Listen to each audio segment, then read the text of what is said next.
17 বছর পর প্রিয় মাতৃভূমিতে ফিরছেন দেশের শীর্ষ রাজনৈতিক দল বিএনপির ভারপ্রাপ্ত চেয়ারম্যান তারেক রহমান। তার আগমন ঘিরে সাজানো হচ্ছে হযরত শাহজালাল আন্তর্জাতিক বিমানবন্দরের ভিআইপি জোন। সিভিল এভিয়েশনের প্রধান কার্যালয় সড়ক হয়ে আমদানি কার্গো ভিভিআইপি গেট পর্যন্ত শুভেচ্ছাবাণী সম্বলিত ব্যানার ফেস্টুনে ছেয়ে গেছে পুরো এলাকা। পরিষ্কার করা হচ্ছে ময়লা আবর্জনা, রং তুলির আঁচড়ে চাকচিক্যময় হয়ে উঠছে ফুটপাত ও সড়কের মাঝে মুভিং ডিভাইডার। অপেক্ষার প্রহর গুনছেন সাধারণ মানুষ।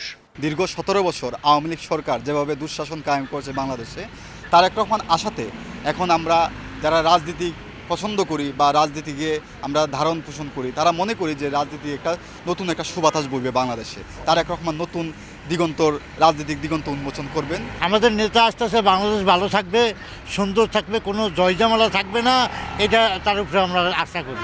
দেশের ক্রান্তি লগ্নে দেশে ফিরে তারেক রহমান জনগণের দীর্ঘদিনের আকাঙ্ক্ষা পূরণ করবে বলে মত বিএনপি নেতাদের। বাংলাদেশের মানুষের জন্য প্রত্যাশিত একটি বিষয়, বিশেষ করে নির্বাচনকে সামনে রেখে আরো বড় বিষয়, এবং আগামীর বাংলাদেশে যারা স্বপ্ন দেখছে, নতুন বাংলাদেশে যে স্বপ্ন তারেক রহমান সাহেব দেখাচ্ছেন এবং বাস্তবায়নের কথা বলছেন এবং পরিষ্কারভাবে জনগণের সামনে তুলে ধরেছেন, এখানেও জনগণের একটা আকাঙ্ক্ষা তো জেগেছে। বিমানবন্দর চত্বর স্পর্শকাতর হওয়ায় বিশেষ অপারেশনাল ও নিরাপত্তাজনিত কারণে এক বিজ্ঞপ্তির মাধ্যমে 24 ডিসেম্বর সন্ধ্যা 6টা থেকে 25 ডিসেম্বর সন্ধ্যা 6টা পর্যন্ত যাত্রী ছাড়া সহযাত্রী বা অন্যান্যদের বিমানবন্দর এলাকায় প্রবেশ সম্পূর্ণভাবে নিষিদ্ধের বিষয়টি জানিয়েছে বেবিচক।